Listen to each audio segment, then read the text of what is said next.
سب سے پہلے ہم اس اللہ رب العالمین کا شکریہ ادا کرتے ہیں جس نے ہمیں اور آپ کو توفیق بخشا ایک دینی محفل کو قائم کرنے اور پھر اس محفل میں حاضر ہونے۔ اللہ رب العالمین سے میں دعا گو ہوں بار الہ ہمیں اور آپ کو یہاں پر جمع کیا ہے اور پھر جو ہمیں سننے کی توفیق بخشی اس پر عمل کرنے کی اور اسے قبول کرنے کی توفیق بخشی، آمین۔ حاضرین گرامی، آج کے اس محفل میں میری گفتگو کا جو موضوع ہے وہ ہے گھروں کی اصلاح۔ گھروں کی اصلاح کیسے کی جائے؟ سب سے پہلے ہم اور آپ یہ جان لیں کہ گھر کسے کہتے ہیں۔ کیا ہم جس گھر میں رہتے ہیں، جس فلیٹ اور جس بلڈنگ میں رہتے ہیں، کیا وہ گھر ہے؟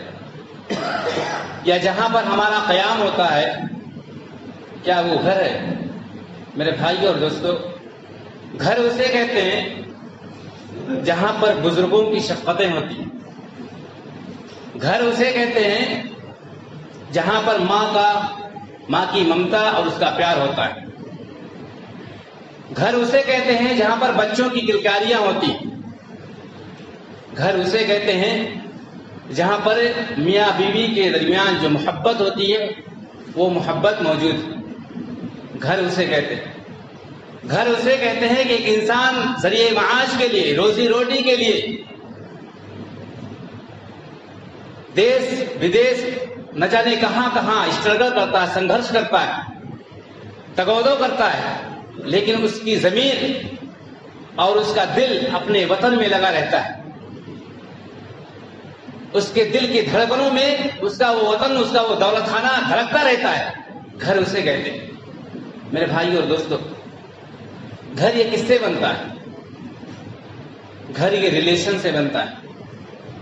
گھر یہ رشتے ناتوں سے بنتا ہے۔ اور آج گھروں کی اصلاح کیوں ضروری ہے؟ وہ اس لیے ضروری ہے کیونکہ آج ہمارے گھروں کے اندر بہت بگاڑ ہو چکا ہے۔ گھروں کا ماحول گدلا ہو چکا ہے۔ گھروں کے اندر پراگندگی اور غلاظت کوٹ کے بھر چکی ہے۔ بچے کہیں جا رہے ہیں، لڑکیاں کدھر جا رہی ہیں، لڑکے ادھر جا رہے ہیں، ان کی دینی صحیح طریقے سے تعلیم و تربیت نہیں ہو پا رہی، بڑوں کا کوئی خیال نہیں، کوئی ادب و لحاظ نہیں، کوئی پاس و لحاظ نہیں، رشتوں کی تقدس ختم ہوتی جا رہی ہے، بچے نافرمان نکل رہے ہیں۔ اس لیے پریزنٹ ٹائم کے اندر گھروں کی اصلاح بے حد ضروری ہے۔ گھروں کی اصلاح کے لیے ہمیں اور آپ کو کرنا کیا ہو؟ آئیے میں چند باتیں آپ کے سامنے پیش کر کے اپنی جگہ لوں گا۔ اللہ رب العالمین سے دعا ہے بار الہ ہمیں اور آپ کو کہنے سننے سے زیادہ عمل کرنے کی توفیق بخشے، آمین۔ حاضرین گرامی، گھروں کی اصلاح کے لیے سب سے ضروری ہے کہ آپ ایک اچھی گھر والے کا انتخاب کریں۔ گھر اسی صورت میں سدھر سکتا ہے، اسی صورت میں پاک و صاف ہو سکتا ہے، اچھا گھر کی فضا اچھی ہو سکتی ہے جب گھر والی اچھی ہوگی۔ بخاری مسلم کی روایت ہے، اللہ کے رسول صلی اللہ علیہ وسلم بیان فرماتے ہیں، تنکح المرأة لأربعین، ایک عورت سے 4 چیزوں کی بنیاد پر شادی کی جاتی ہے۔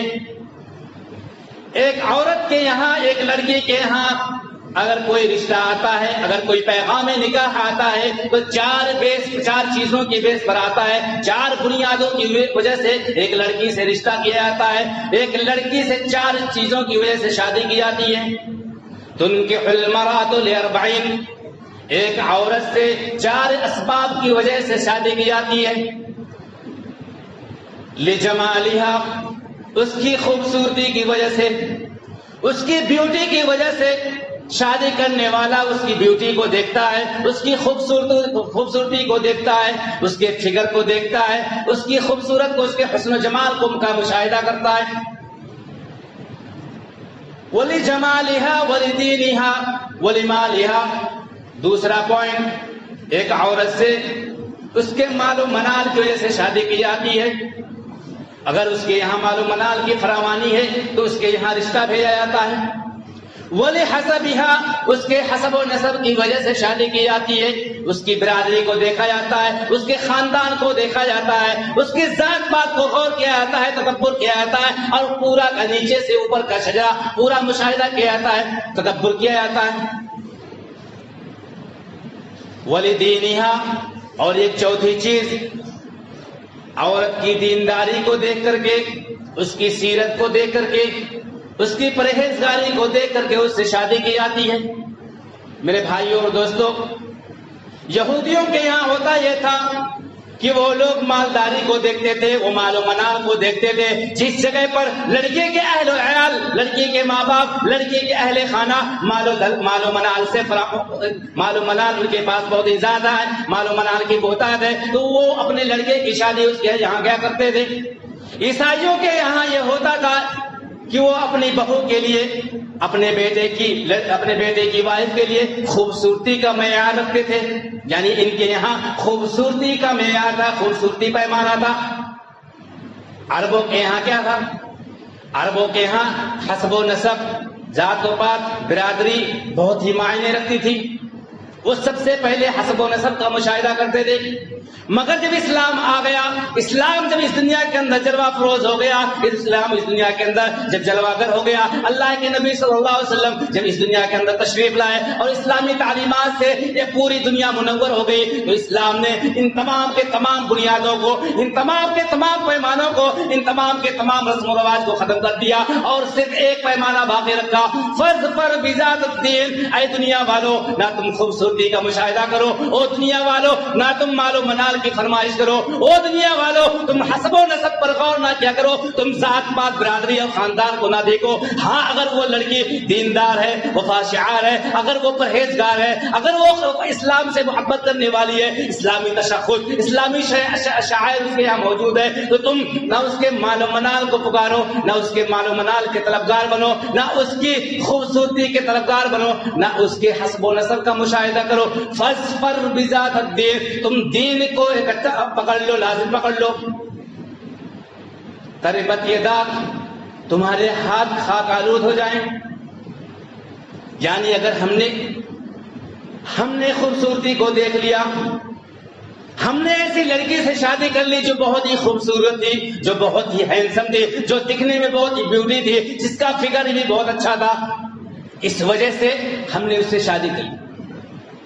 ہم نے یہ دیکھ لیا کہ اس کے یہاں مال و منال کی فراوانی ہے, مال و دولت کی ریل پیل ہے, جہیز بہت ہی اچھا ملے گا, اس لیے ہم نے اس سے شادی کی. ہم نے یہ دیکھ لیا کہ حسب و نسب والی, بہت ہی اونچے خاندان کی, اس کی برادری کا پکڑ اور اس کا اثر رسوخ, اس کے قبیلے کے اندر, اس کے علاقے کے اندر پورا دھاک جمع سکہ چلتا ہے, اس لیے ہم نے اس سے شادی کر. تربت یداک, نبی محترم صلی اللہ علیہ وسلم فرماتے ہیں کہ تمہارے ہاتھ خاک آلود ہو جائیں گے, تم ذلیل ہو جاؤ گے, رسوا ہو جاؤ گے, اگر ہم نے اپنی نکاح کی پیمائش اور اس کا پیمانہ اگر خوبصورتی کو اپنا لیا, مال و منال کو اپنا لیا, اگر ہماری نکاح اور شادی کرنے کی پیمائش اگر حسب و نسب ہو گئی یا مال و منال یا خوبصورتی ہو گئی, فَاظْفَرْ بِذَاتِ الدِّينِ تربت یداک, تو ہمارے ہاتھ خاک آلود ہو جائیں گے. آج یہ ہوتا ہے ہمارے گھروں کے اندر. آج ہم خوبصورتی کی بنیاد پر, مال و منال کی بنیاد پر, حسب و نسب کی بنیاد پر ایک لڑکی سے شادی کر لیتے ہیں, مگر اس کی کیا کہتے ہیں, سیرت نہیں دیکھتے, اس کا کیریکٹر نہیں دیکھتے, اس کے کردار کو کھنگالتے نہیں کہ وہ دیندار ہے کہ نہیں. بعد میں کیا ہوگا؟ تربت یداک, تم ذلیل ہو جاؤ گے. اس انسان کی زندگی ذلت و رسوائی سے گھر جاتی, زندگی بھر پچھتاتا رہتا ہے, زندگی بھر اپنے نصیبے کو اور اپنی قسمت کو دوشی ٹھہراتا رہتا ہے. یہ ہے میرے بھائی اور دوستوں, اسی لیے نبی محمد صلی اللہ علیہ وسلم فرمایا فَاظْفَرْ بِذَاتِ الدِّينِ, تم دین کو لازم پکڑو, تم دینداری کو دیکھو, سیرت کو اس کے دیکھو, اس کے کیریکٹر کا مشاہدہ کرو. تمہارے یہاں مال و منال کی خواہش نہیں ہونی چاہیے, تمہارے یہاں خوبصورتی معیار نہیں ہونی چاہیے, تم حسب و نسب کو غور نہ کیا کرو. فَاظْفَرْ بِذَاتِ الدِّينِ, تم دین کو لازم پکڑو, دینداری کو لازم پکڑ لو, تم کامیاب ہو جاؤ گے اگر ایسا ہم نے کیا تو. یہ پہلی چیز ہے کہ ہمیں اور آپ کو ایک اچھی گھر والی کا انتخاب کرنا. ایک اچھی لڑکی سے، ایک دیندار، ایک وفاشار لڑکی سے شادی کرنی ہے اگر ہم اپنے گھر کو جنت بنانا چاہتے ہیں۔ اور اسی لیے مسند احمد کی روایت اللہ کے حبیب جناب محمد صلی اللہ علیہ وسلم نے اپنے ماننے والوں کو، صحابہ کرام کو یہ تعلیم دی کہ اگر تم کوئی مال، کوئی دولت اپنے پاس اکٹھا کرنا چاہتے ہو، اپنے پاس جمع کرنا چاہتے ہو، تو یہ چند چیزیں ہیں، تم انہیں جمع کیا کرو۔ اللہ کے رسول صلی اللہ علیہ وسلم فرماتے ہیں لِيَتَّخِذَ أَحَدُكُمْ، تم میں سے ایک انسان کو چاہیے کہ اگر وہ اپنے پاس کوئی چیز روکے رکھنا چاہتا ہے، اگر وہ اپنے پاس کسی چیز کو جمع کرنا چاہتا ہے، اگر وہ اپنے پاس کسی چیز کو اکٹھا کرنا چاہتا ہے، اگر کسی طرح کا مال، کسی طرح کی پونجی اپنے پاس وہ سنبھال کے رکھنا چاہتا ہے، تو تین چیزیں ہیں، وہ انسان اپنے پاس ان تینوں چیزوں کو روکے رکھے، انہیں مضبوطی سے گانٹھ کر کے، باندھ کر کے اپنے پاس جمع کرے، اکٹھا کرے۔ پہلی چیز قلباً شاکرا، اگر ہمیں اپنے پاس کچھ جمع کرنا ہے، اگر ہمیں اپنے پاس کچھ اسٹاک کرنا ہے، اگر ہمیں اپنے پاس کوئی چیز اکٹھی کرنی ہے، یکجا کرنی ہے، تو قلب شاکر، شکر گزار دل اپنے اندر پیدا کر لیں۔ خوشی کے ایام چل رہے ہیں، اچھی زندگی، اچھی لائف گزر رہی ہے، اچھا بزنس چل رہا ہے، مرغ مسلم کھا رہے ہیں، تب بھی اللہ رب العالمین کا شکر گزار رہے، اس کی شکر گزاری کرتے رہے۔ برے ایام آ گئے، دھندے مار پڑ گئے، لکیر کے فقیر ہوئے، نانے شبینہ کے محتاج، بہت ہی تنگ دستی سے خستہ حالی ہو گئی ہے زندگی۔ ایسی پوزیشن میں بھی اللہ رب العالمین کا ہم شکریہ ادا کریں۔ اگر یہ مال آپ کے پاس ہے تو یقیناً آپ کامیاب ہیں۔ تو ہمیں کیا کرنا؟ قلب شاکر اپنے اندر پیدا کرنا۔ وَلِسَانًا ذَاكِرًا، اور اے مسلمانوں کی جماعت، اے مومنوں کی جماعت، اگر تم کوئی مال اپنے پاس جمع کرنا چاہتے ہو، اگر کوئی دولت اور کوئی سرمایہ اپنے پاس اکٹھا کرنا چاہتے ہو، تو وہ پہلی چیز ہے قلب شاکر، شکر گزار دل۔ دوسری چیز لسانًا ذاکرا، ایسی زبان جو اللہ کا ذکر کرنے والی ہو۔ زندگی کی کوئی بھی ایام ہو، مصیبت بھری زندگی گزار رہے ہو یا خوشخبری بھری زندگی، اچھی زندگی گزر رہی ہو، ہر حال میں وہ لسانًا ذاکرا، اپنی زبان پر ہم اللہ کا ذکر کرتے رہیں۔ ایسا نہ ہو وَمِنَ النَّاسِ مَن يَعْبُدُ اللَّهَ عَلَى حَرْفٍ، لوگوں میں سے کچھ ایسے لوگ ہیں جو اللہ رب العالمین کی عبادت حاشیے پر رہ کر کے کرتے ہیں۔ فَإِنْ أَصَابَتْهُ خَيْرٌ اطْمَأَنَّ بِهِ، اگر انہیں اچھائی پہنچتی ہے، اگر اللہ کی طرف سے نعمتیں ملتی ہیں تو ان کا دل سکون آ جاتا ہے، ان کے دلوں کو سکون ملتا ہے۔ اور اگر انہیں ذرا سی تکلیف پہنچی تو ان کے چہرے کی رنگت بگڑ جاتی ہے۔ ایسا نہیں ہونا چاہیے۔ زندگی کے کوئی بھی پل ہو، ہر پل میں ہم اپنے رب کا ذکر کرتے رہیں۔ لسانًا ذاکرا، اللہ کا ذکر کرنے والی زبان ہم اپنے اندر پیدا کریں۔ تو یہ دوسری دولت ہے، دوسری نعمت ہے جو اللہ کے رسول صلی اللہ علیہ وسلم نے ہمیں اور آپ کو تعلیم دی کہ اسے سنبھال کر کے رکھیں، اپنے اندر اس کو پیدا کریں۔ مال و دولت کو نہ جمع کریں، قلباً شاکرا، شکر گزار دل جمع کریں، اپنے اندر پیدا کریں۔ اور لساناً ذاکرا، آپ کی زبان ہمہ وقت، ہر لحظہ اللہ کے ذکر میں رطب و یابس رہے۔ اور تیسری چیز وَزَوْجَةً تُعِينُهُ عَلَىٰ أَمْرِ الْآخِرَةِ، اے مسلمانوں کی جماعت، اے مومنوں کی جماعت، اے وہ لوگوں جو اسلام سے محبت کرتے ہو، اے وہ لوگوں جو اسلام کی تعلیمات سے محبت کرنے کا دعویٰ کرتے ہو، اے وہ لوگوں جو قیامت کے دن پر ایمان رکھتے ہو، اے وہ لوگوں جو نبی سے محبت کرنے کا دعویٰ کرتے ہو۔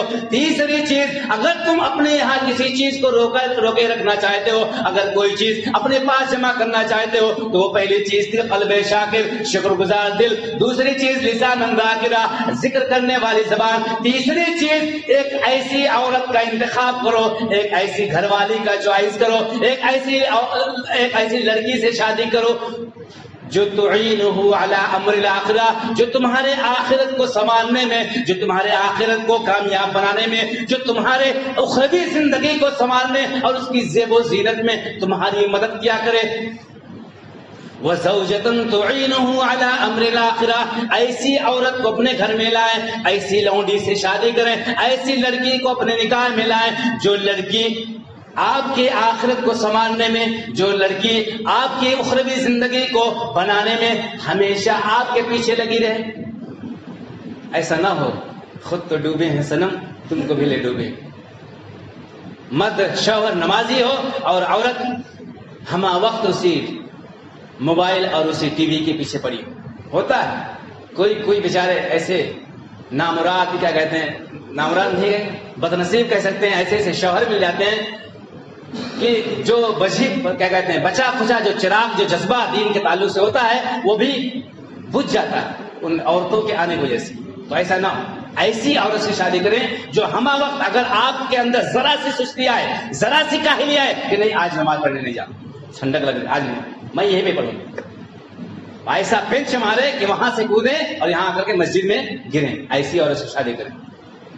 ایسی عورت سے شادی کریں جو یہ نہ کہے میاں داڑیاں بڑی بڑی بعد میں رکھنا, ابھی نہیں چلتا ہمارے یہاں, ابھی میں جوان ہوں آپ بھی جوان ہیں, زندگی کے 2 پل ہیں, گزار لیں, انجوائمنٹ کر لیں, کل کون دیکھا.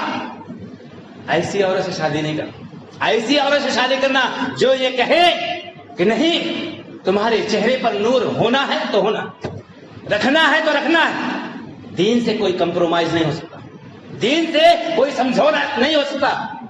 ایسی عورت سے شادی کرے جو آپ کی اس داڑھی سے نفرت نہ کرے, جو آپ کی اس اسلامی تشخص, اسلامی حلیے سے, اسلامی لبادے سے نفرت نہ کرے, اس کے دل کے اندر کوئی کجروی نہ آئے, کوئی ٹیڑھاپن نہ آئے, کوئی آپتی جنک شبد اس کی زبان میں نہ آئے, بلکہ وہ خوش ہو, بلکہ وہ آپ کا سپورٹ کرے, کوشش کرتے رہے, کلوزنگ کرتا رہے آپ کو دن کے معاملے میں. ایسی عورت سے شادی کریں. وَزَوْجَةٌ تُعِينُهُ عَلَىٰ أَمْرِ الْآخِرَةِ, ایسی عورت کو اپنے گھر اپنے عقد میں لائیں جو آخرت کے کاموں میں آپ کا سپورٹ کرتی رہے, یعنی آپ کی آخرت کو بنانے میں وہ لگی رہے.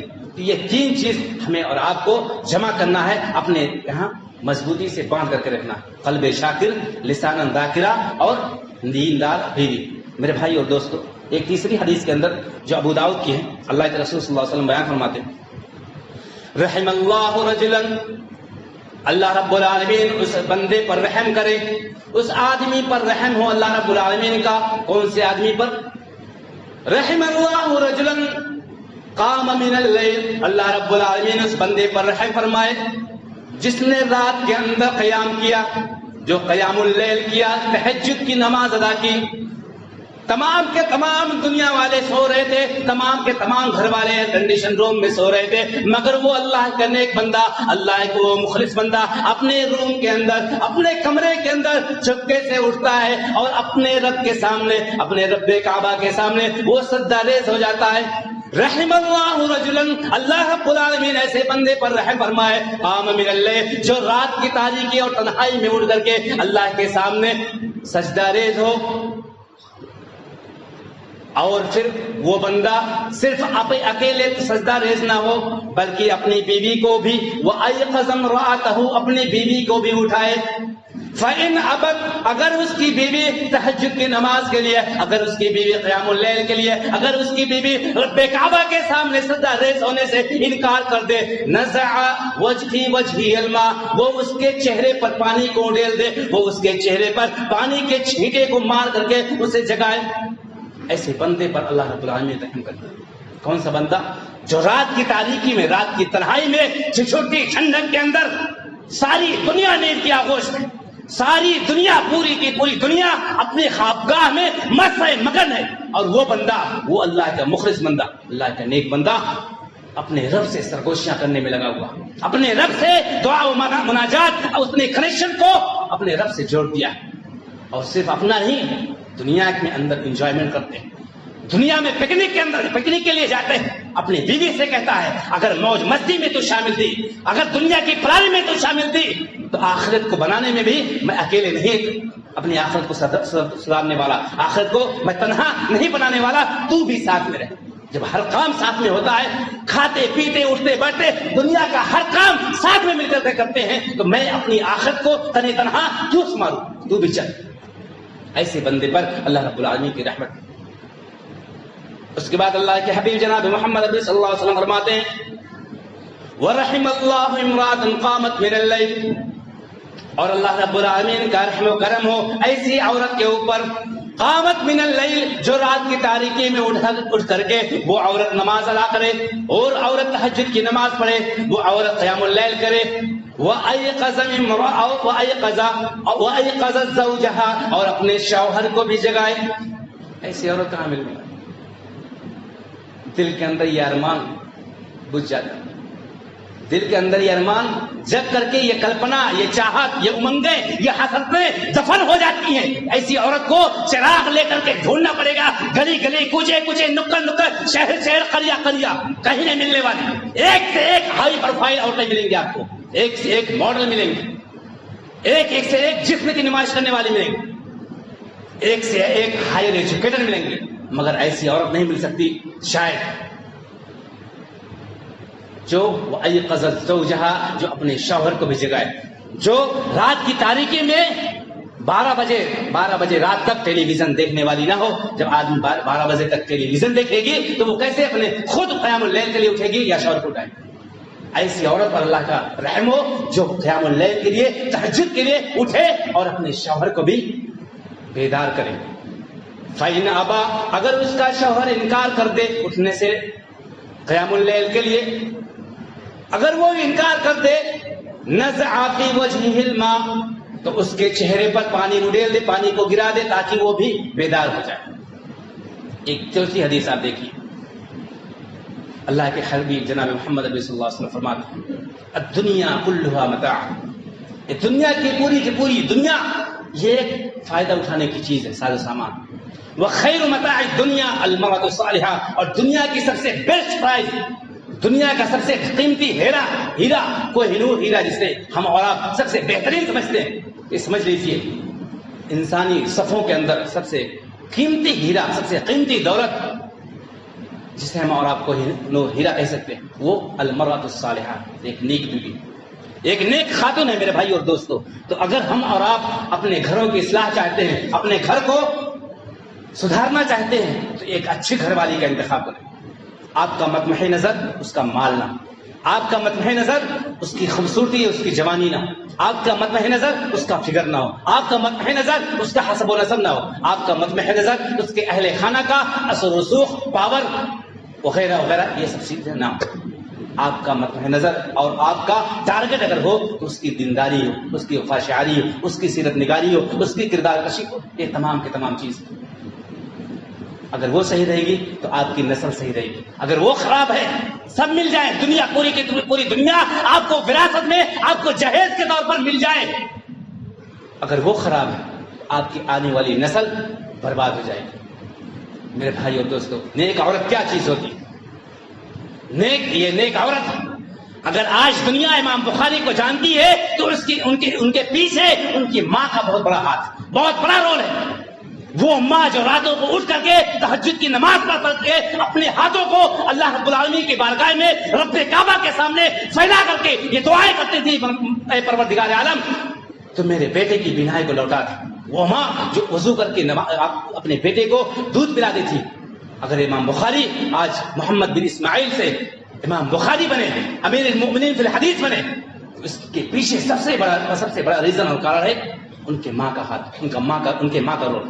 اگر اس ماڈرن کے دور میں، اس برائیوں کے دور میں اگر علامہ البانی کو اگر کوئی جانتا ہے تو اس کے پیچھے بھی ان کی بیوی کا بہت بڑا کردار ہے. میرے بھائی اور دوستو، ایک نیک خاتون، ایک نیک بیوی کیا ہوتی ہے؟ آپ نے سنا ہوگا غار حرا سے میرے نبی جناب محمد رسول اللہ صلی اللہ علیہ وسلم جڑے سہمے جب واپس آتے ہیں، اس وقت ایک نیک بیوی کیا جواب دیتی ہے؟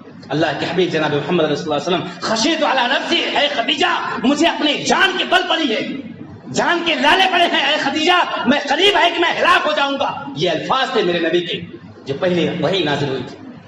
اس نیک خاتون نے، اس نیک سیرت خاتون نے کیا کہا تھا؟ اے میرے سرتاج، اے میرے حبیب، دنیا کی عورتوں کی طرح نہیں ارے اماں فلاں یہ وہ سر پکڑ کے بیٹھ گئی، وہ خود شٹ ڈاؤن ہو گئی، تمہیں کیا سنبھالے گی؟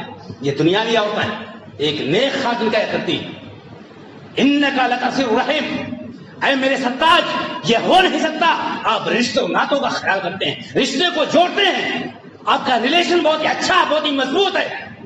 وتکرم الضیف، مہمانوں کی مہمان نوازی کرتے ہیں. وتکسب المعدوم، جو اپاہج ہیں، جو لاچار ہیں، بے کس بے بس ہیں، ان کے بوجھوں کو اپنے کندھوں پر اٹھاتے ہیں. بے روزگاروں کو آپ کما کر کے انہیں نان شبینہ دیتے ہیں. وتعيب على نوائب الحق، مظلوموں کا حق، ظالموں سے مظلوموں کا حق دلواتے ہیں. اے میرے شوہر، اے میرے سرتاج، ایسا نہیں ہو سکتا. کلا واللہ لا یخزیک اللہ ابدا. اے میرے سرتاج، ایسا ہرگز نہیں ہو سکتا. اللہ رب العالمین آپ کو کبھی بھی ذلیل نہیں ہو سکتا، ذلیل نہیں کر سکتا، نامراد نہیں کر سکتا. یہ ایک نیک بیوی ہوتی ہے، یہ ایک نیک خاتون ہوتی ہے میرے بھائی اور دوستوں. یہ پہلا پوائنٹ ہے، پہلا ریزن ہے. اگر ہم اپنے گھر کو صحیح کرنا چاہتے ہیں، گھروں کے ماحول کو سدھارنا چاہتے ہیں، گھروں کے افراد کو سدھارنا چاہتے ہیں، تو سب سے پہلی اور موسٹ امپورٹنٹ چیز ہے کہ ہم ایک نیک بیوی کا انتخاب کریں، ایک نیک خاتون سے شادی کریں. دوسری چیز، گھروں کی اصلاح کے لیے ضروری ہے کہ جس طرح سے ہم اور آپ، پہلا پوائنٹ سمجھنا ہے، ایک نیک بیوی کا انتخاب کریں. دوسرا، جس طرح سے ہم اور آپ دنیاوی معاملے میں میٹنگ کرتے ہیں، منصوبہ کرتے ہیں، مشورہ کرتے ہیں کہ ایک مہینے کا راشن آ چکا ہے، اس کے بعد کیا ہوگا، آج جو ہے یہ نہیں ہے، وہ نہیں ہے، ایسا ایسا کرنا ہے، پورا ڈیکوریٹ کرتے ہیں، پوری منصوبہ بندی کرتے ہیں. جس طرح سے دنیاوی معاملے میں، اسی طرح سے ہمیں دینی معاملے میں بھی حساس ہونے کی ضرورت ہے، کما بستہ ہونے کی ضرورت ہے. اس کو مثال کے طور پر آپ یوں سمجھیے، آپ کے پاس ایک جوان لڑکا ہے، وہ جوان لڑکا کہیں بائک سے جا رہا ہے، آج کے نوجوانوں لونڈوں کی طرح نشے میں چور ہے، امنگے، سر چڑھ کے بول نہیں، جا رہے ہیں، بائک سے جا رہا ہے، کہیں پہ ایکسیڈنٹ ہو گیا.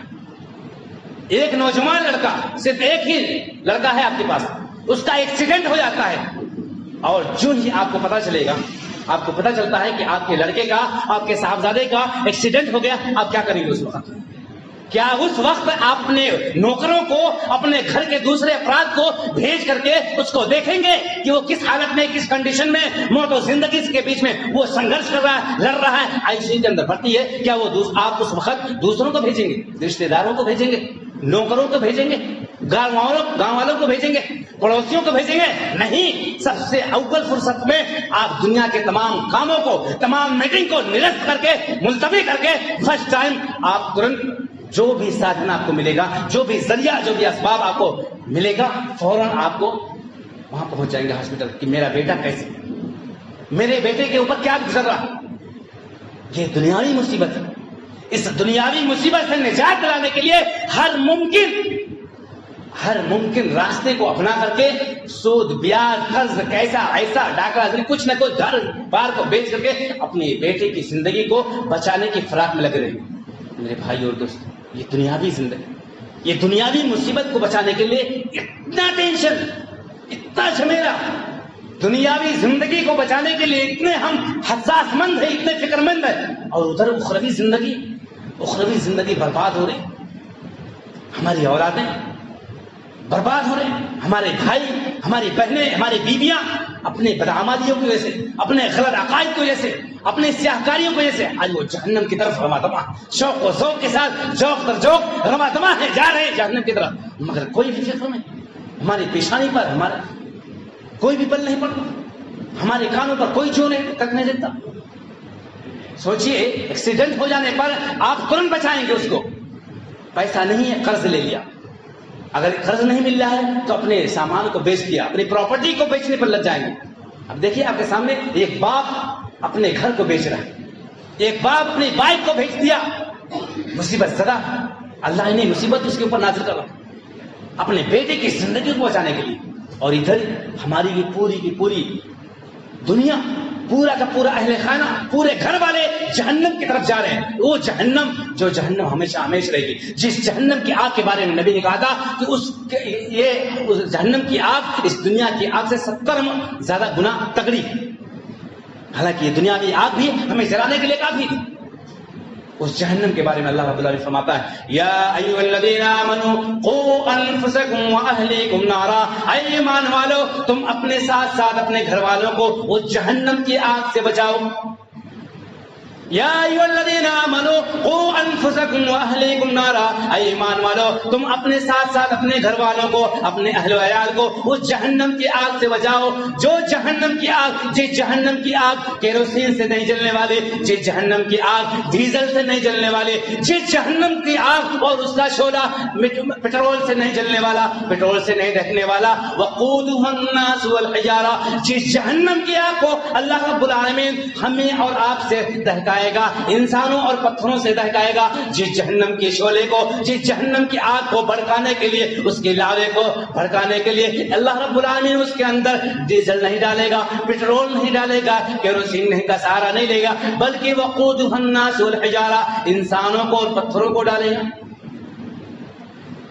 علیہا ملائکۃ غلاظ شداد، اس جہنم کی آگ پر، اس جہنم کے اوپر جو دروغہ متعین ہے، اس جہنم کی رکھوالی کرنے والے جو نگراں مقرر ہیں، وہ علیہا ملائکہ غلاظ شداد لا یعصون اللہ، جو بہت ہی سخت ہیں، وہ اپنے رب کی نافرمانی کرنے والے نہیں۔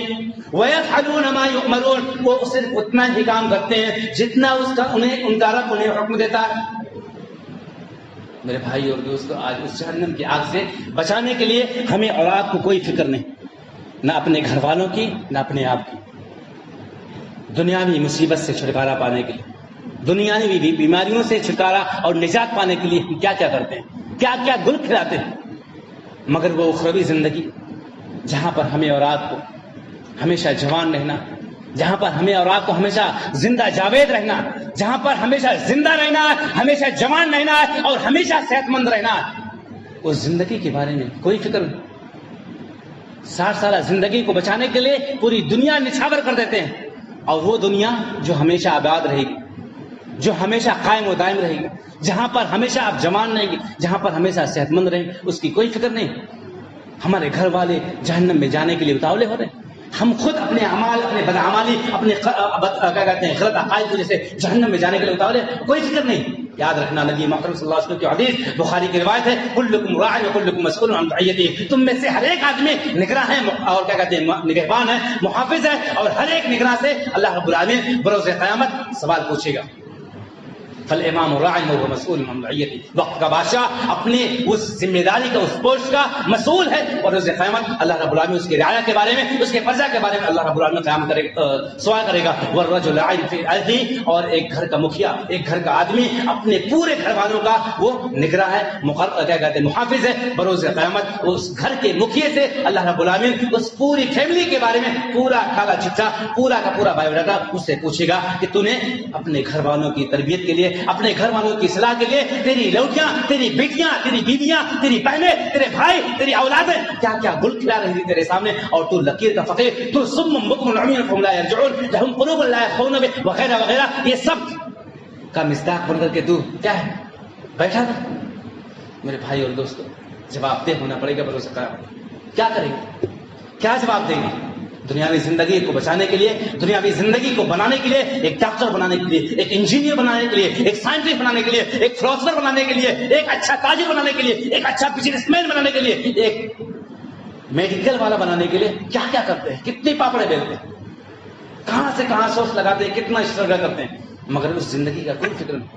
یاد رکھنا، ہمیں اور آپ کو ہر ذمہ دار سے اس کی ذمہ داری کے بارے میں پوچھا جائے گا۔ اللہ کے رسول صلی اللہ علیہ وسلم کی بخاری کی ایک دوسری روایت ہے، اللہ کے رسول صلی اللہ علیہ وسلم نے بیان فرمایا کہ دو لوگوں کو ڈبل اجر اللہ رب العالمین عطا فرمائے گا۔ رجل من اہل کتاب، ایک وہ اہل کتاب، وہ یہودی و نصرانی جو اپنے نبی پر موسیٰ عیسیٰ پر ایمان رکھتا تھا، اور اس کے بعد وہ کنورٹ ہو کر کے کیا کہتے ہیں اللہ کے رسول صلی اللہ علیہ وسلم پر ایمان لایا، یعنی وہ مسلمان ہو گیا اور جناب محمد صلی اللہ علیہ وسلم پر بھی ایمان رکھتا تھا۔ تو ایسے انسان کو اللہ رب العالمین دوہرا اجر دے گا، اور ایک ایسا انسان جس کے پاس لوڈی تھی اور اس نے اس لوڈی کو اچھی تعلیم و تربیت دی، اچھا اس کو ادب و کیا کہتے ہیں ادب و لحاظ کا وغیرہ وغیرہ اس نے تعلیم دیا، اچھی سی تربیت کی، فاحسن تعذیبها، اور بہت ہی بہترین انداز میں اپنی اس خادمہ کا، اپنی اس نوکرانی کا، اس لوڈی کا اس انسان نے اچھے انداز میں صحیح تعلیم و تربیت کی، تو اللہ رب العالمین ایسے انسان کو دوہرا یعنی ڈبل اجر عطا فرمائے گا۔ آپ سوچئے، جو انسان اگر اپنے لوڈی کو اچھی تعلیم و تربیت دے سکتا ہے تو اپنے بچے کو کتنی اچھی تعلیم و تربیت دے سکتا ہے۔ تو یہ دوسری چیز ہے۔ پہلی چیز اپنے گھر کی اصلاح کے لیے ایک اچھی گھر والی کا انتخاب کریں۔ دوسری چیز، جس طرح دنیاوی زندگی کے لیے ہم میٹنگ کرتے ہیں، منصوبہ کرتے ہیں، اسی طرح سے اپنی اخروی زندگی کو بنانے کے لیے، اپنے گھر والوں کی اخروی زندگی کو بنانے کے لیے میٹنگ کریں اور کیا کہتے ہیں اصلاح کریں، منصوبہ بندی کریں۔ اسی طرح سے ایک تیسری چیز، گھروں کی اصلاح کے لیے ضروری ہے کہ گھر کا ماحول اور اس کی فضا عبادت والا ہو، دیندار۔ میرے بھائی اور دوستو، اللہ کے رسول صلی اللہ علیہ وسلم کی بخاری کی روایت، اللہ کے حبیب جناب محمد رسول اللہ علیہ وسلم فرماتے ہیں، اجعلوا من صلاتکم فی بیوتکم، اے لوگوں تم اپنے گھروں کے اندر نمازیں پڑھا کرو، اے مسلمانوں اجعلوا من صلاتکم فی بیوتکم، تم اپنے گھروں کے اندر بھی اللہ کی عبادتیں کیا کرو، تم اپنے گھروں کے اندر اللہ کا سجدہ کیا کرو، تم اپنے گھروں کے اندر بھی اللہ کو یاد کیا کرو۔ اجعلوا من صلاتکم فی بیوتکم ولا تجعلوها قبورا، اور اپنے گھروں کو قبرستان نہ بناؤ۔ اس حدیث سے دو چیزیں معلوم، ایک انسان کو اپنے گھر کے اندر بھی نمازیں پڑھنی چاہیے، دوسری اپنے گھر کو قبرستان نہ بناؤ، یعنی گھر قبرستان کے اندر ایک انسان نماز نہیں پڑھ سکتا۔ یہ دو پوائنٹ اس حدیث کے ذریعے سے ہمیں اور آپ کو معلوم ہو۔ میرے بھائی اور دوستو، اللہ کے رسول صلی اللہ علیہ وسلم کی ایک دوسری حدیث ہے، اللہ کے حبیب جناب محمد صلی اللہ علیہ وسلم فرماتے ہیں مروا اولادکم بالصلاۃ وهم ابناء 7 سنین، اپنی اولادوں کو نماز کی تعلیم دو جب وہ 7 سال کے ہو جائیں، وَاضْرِبُوهُمْ عَلَيْهَا، اور جب وہ 10 سال کے ہو جائیں، وَهُمْ أَبْنَاءُ 10 سنین، جب وہ 10 سال کے ہو جائیں اور پھر آپ کی بات کو نہ مانیں، نماز نہ پڑھیں، تو انہیں جھاپڑے لگاؤ۔ وَفَرِّقُوا بَيْنَ الْمَضَاجِعِ، اور 10 سال ہو جانے کے بعد ان کے بستروں کو الگ کر دو۔ یہ نبی صلی اللہ علیہ وسلم کی تعلیم ہے، ان کی رہبری ہے اور ان کی نصیحت ہے۔ ہمیں اور ہماری اور آپ کی جو ذمہ داری بنتی ہے کہ ہم بھی اپنے بچوں کو بچپن ہی سے نماز کا پابند بنائیں۔ یہ نہ دیکھیں کہ اسلام کا مکلف ہے یا نہیں، یہ نہ غور کریں کہ ابھی چھوٹی بچی ہے، ایک چھوٹا سا بچہ ہے، ایک ننھا سا بچہ ہے، نہیں، شروع سے ابتدا ہی سے بچپن ہی سے اگر بچی ہے اسے پردے کا اہتمام کروائیں۔ بچہ ہے تو اسے نماز پڑھانے کے لیے اپنے ساتھ میں لے جائیں، مسجد میں لے جائیں، دینی دروس میں لے جائیں، دینی اجتماع کے اندر لے جائیں، تاکہ اس کی ذہن سازی کے ساتھ جا سکے، اس کے ذہن کو بنایا جا سکے، صحیح تعلیم و تربیت کیا جا سکے۔ حاضرین گرامی، ایک دوسری حدیث اللہ کے رسول صلی اللہ علیہ وسلم جو مسلم کی امام مسلم رحمۃ اللہ نے اپنے صحیح کے اندر ذکر کیا ہے، اللہ کے رسول صلی اللہ علیہ وسلم فرماتے ہیں اذا قضى احدكم الصلاة في المسجد، جب تم میں سے کوئی انسان مسجد کے اندر نماز پڑھ لے، جب تم میں سے کوئی انسان مسجد کے اندر نماز پڑھنے کے لیے جائے، فليجعل لصلاته من بيوته خيرا، فليجعل من صلاته لبيوته، تو اسے چاہیے کہ اپنے گھر کے لیے کچھ نماز بچا کر کے رکھے۔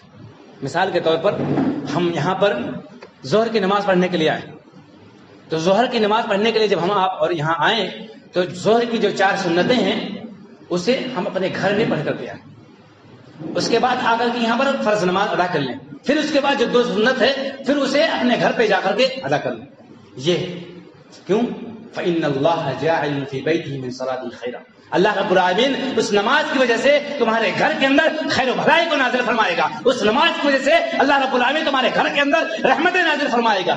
آج رحمتوں کے لیے، آج برکتوں کے لیے، آج سکون و اطمینان کے لیے ہم جیسے نام نہاد مسلمان کتنے باباؤں کا سہارا لیتے ہیں، کتنے کاہنوں، کتنے نجیموں اور کتنے مکار حافظوں کا سہارا لیتے ہیں، کتنے در در پر بھٹکتے ہیں۔ ہمارے گھر پہ پریشانی، ہماری بیٹی کی شادی نہیں ہو رہی، ہمارے بیٹے کی جو مرض ہے، جو بیماری ہے ختم نہیں ہو رہی، کتنا کماتے ہیں لیکن اس کمائی کے اندر کوئی برکت نہیں ہو پا رہی۔ ایک سکون کے لیے، ایک ذہنی اطمینان کے لیے نہ جانے کون سے دنیا کے اندر نہ جانے کتنے لوگوں کا دروازہ کھٹکھٹاتے ہیں۔ میرے بھائی اور دوست، اللہ کے رسول صلی اللہ علیہ وسلم 1500 سال پہلے گھر کی سکون کے لیے، گھر کے اندر رحمت اور برکت نازل کرنے کے لیے اللہ رب العالمین کا اللہ کے نبی نے 1500 سال پہلے بتا دیا، جب تم نماز پڑھنے کے لیے جاؤ مسجد کے اندر تو تم فرض نماز وہاں پر پڑھ لو، اور اس کے پہلے اور بعد کی جو سنتیں ہوتی ہیں انہیں اپنے گھروں کے اندر نماز پڑھا کرو۔ ولا تجعلوها قبورا، اپنے گھروں کو قبرستان نہ بنایا کرو۔ کیوں؟ اپنے گھروں کے اندر نماز کیوں پڑھیں؟ فإن الله جاعل في بيته من صلاته خيرا، اللہ رب العالمین اس نماز کی وجہ سے تمہارے گھروں کے اندر خیر و برکت نازل عطا فرمائے۔ آج ہم خیر و برکت کے لیے نہ جانے کہاں جاتے ہیں، اپنے ایمان کا سودا کر دیتے ہیں، اپنے عقیدے کو بیچ دیتے ہیں، یہاں وہاں کہاں، لیکن وہ خیر، وہ سکون، وہ اطمینان ہمیں نصیب نہیں ہو پاتا۔ ایک دوسری حدیث ہم ملاحظہ فرما دیں، اللہ کے رسول صلی اللہ علیہ وسلم بیان فرماتے ہیں مثل البیت الذی، اس گھر کی مثال جس کے اندر اللہ کا ذکر ہو، اس گھر کی مثال جس کے اندر اللہ کا ذکر ہو، اللہ کا نام لیا جاتا ہو، اور اس گھر کی مثال جس کے اندر اللہ کا ذکر نہ کیا جائے، اللہ کی عبادت نہ کی جائے، قرآن کی تلاوت نہ کی جائے، کمثل الحی والمیت، مردے اور کیا کہتے ہیں زندے کی طرح۔ یعنی وہ گھر جس گھر کے اندر قرآن کی تلاوت ہوتی ہے، جس گھر کے اندر اللہ کا ذکر ہوتا ہے، جس گھر کے اندر اللہ کی سجدہ کی جاتی ہے، جس گھر کے اندر اللہ کی تسبیح، تحمید، بڑائی، بزرگی بیان کی جاتی ہے، اس کی مثال مثل الحی، زندے کی طرح، یعنی وہ گھر زندہ ہے۔ اور وہ اس گھر کی مثال جس کے اندر نہ نماز ہوتی ہو، نہ قرآن کی تلاوت ہوتی ہو، نہ اللہ کا ذکر کیا جاتا ہو، نہ اللہ کی بڑائی بزرگی بیان کی جاتی ہو، نہ قرآن پڑھی جاتی ہو، تو اس گھر کی مثال مردہ ہے۔ اب مردہ انسان کیسا رہتا ہے؟ اس میں نہ جان ہے، نہ سکون ہے، نہ حرکت ہے، نہ برکت ہے، نہ کچھ ہے، بالکل فل اسٹاپ لگ چکا ہے۔ اسی طرح سے آج ہمارے گھر جو ہمارا سکون اطمینان جو غائب ہو چکا ہے، ہماری زندگی سے غائب ہو چکا ہے، بالکل روٹ چکا ہے، اس کی سب سے بڑی کمی یہ ہے کہ ہم اپنے گھروں کے اندر نمازیں نہیں پڑھتے۔ ایک مرد کے لیے سب سے افضل ہے فرض نماز مسجد کے اندر ادا کرے اور سنتیں اپنے گھروں میں ادا کرے۔ ایک عورت کے لیے بہتر ہے، افضل ہے کہ اپنے گھر کے اندر نماز پڑھے، مگر جائز ہے کہ وہ مسجد میں آ کر کے نماز پڑھے۔ میرے بھائی اور دوست، اس پر باریکی سے بہت ہی تدبر، بہت ہی سنجیدگی کے ساتھ ہمیں اور آپ کو غور کرنا ہوگا کہ آج ہم سکون اطمینان کے لیے کہاں کہاں جاتے ہیں، کس کس مزار پر، کس کس مکار حافظوں کے پاس، کن کن ظالموں علماؤں کے پاس دکھانے کے لیے یہ دعا، یہ بہود، یہ تعویذ، یہ گنڈا، نہ جانے کیا وغیرہ وغیرہ، کہاں کہاں جاتے ہیں سکون اطمینان کے لیے، مگر سکون نہیں ملتا۔ اللہ کے رسول صلی اللہ علیہ وسلم فرماتے ہیں فَإِنَّ اللَّهَ جَاعِلٌ فِي بَيْتِهِ مِنْ صَلَاتِهِ خَيْرًا، اللہ رب العالمین تمہیں تمہارے گھر کے اندر تمہاری نماز پڑھنے کی وجہ سے خیر و برکت نازل عطا فرمائے، خیر و برکت اس گھر کے اندر نازل ہوتا ہے۔ میرے بھائی اور دوستو، تو یہ چوتھی چیز ہے کہ اگر ہم اپنے گھروں کی اصلاح کرنا چاہتے ہیں تو گھروں کا جو ماحول ہے وہ دیندار ہو، گھروں کی جو فضا ہو وہ اچھی ہو، عبادت والی ہو، پرہیزگاری ہو، اچھی فضا بنا کر کے رکھیں، دینداری کا فضا بنا کر کے رکھیں۔ ایک پانچویں چیز،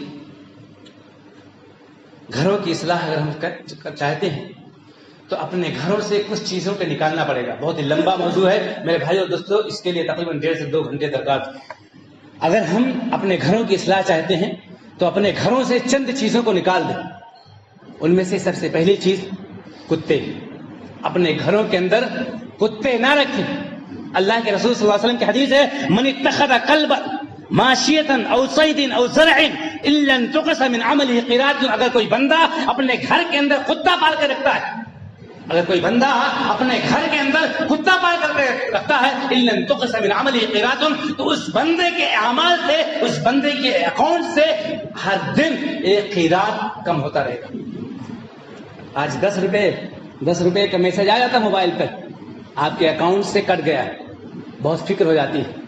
آپ سوچئے آپ کے اعمال سے، آپ کی نیکیوں میں سے اگر ہر دن ڈیلی پرت دن 1 قیرات سمجھتے ہیں آپ؟ سمجھ لیجئے احد پہاڑ کے برابر